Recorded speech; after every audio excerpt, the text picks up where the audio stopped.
Kumar ludo ఆడదాం రారా. లవడా ఆడరా. టీజర్లో ట్రైలర్లో మీరు డైరెక్ట్గా వాడిన పచ్చి బూతులు పచ్చి బూతులా సరే కదా మరి. ఇప్పుడు పచ్చి బూతులు అన్నారు కదా, మీరే పండు బూతులు ఎలా ఉంటాయి మీరు ఒకసారి చెప్పండి, అది కూడా వెంటనే. యూట్యూబ్లోకి సెన్సార్ అక్కర్లేదని చెప్పి ఓపెనింగ్కి పనికొస్తాయని చెప్పి ఇట్లా డైలాగులు పెట్టి సినిమాలో లేకుండా చేసి ఓన్లీ ట్రైలర్ టీజర్లో పెట్టడం ఎంతవరకు కరెక్ట్ అంటే ఓపెనింగ్ పనికి వస్తుంది అనుకుంటే నా ఓపెనింగ్ సినిమా నుంచి అవే పెట్టేవాడిని సార్.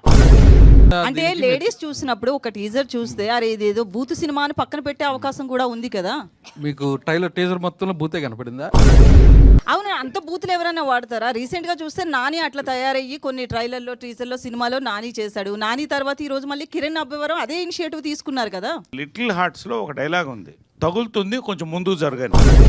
సెన్సార్ మరి యాక్సెప్ట్ చేశారుగా. 1993 అనుకుంటా చిత్రం బళారే విచిత్రం అంటే 35 ఏళ్ల క్రితం నేను లేడీ గెటప్ వేసుకుని లేడీస్ బాత్రూంలోకి వెళ్తా. బయట లేడీస్ పరిగెట్టుకు వస్తారు. బయటకు వచ్చి ఏంటి ఇంతమంది పరిగెడుతుంది అంటే పాము కనపడింది అంట. సెన్సార్ ఏమన్నారు, పాము మాత్రం తీసేయండి అన్నారు. ఎందుకు చెప్తున్నానంటే మొత్తం థియేటరు ఆ పాము అన్న సౌండ్ లేకపోయినా ఎంజాయ్ చేశారు.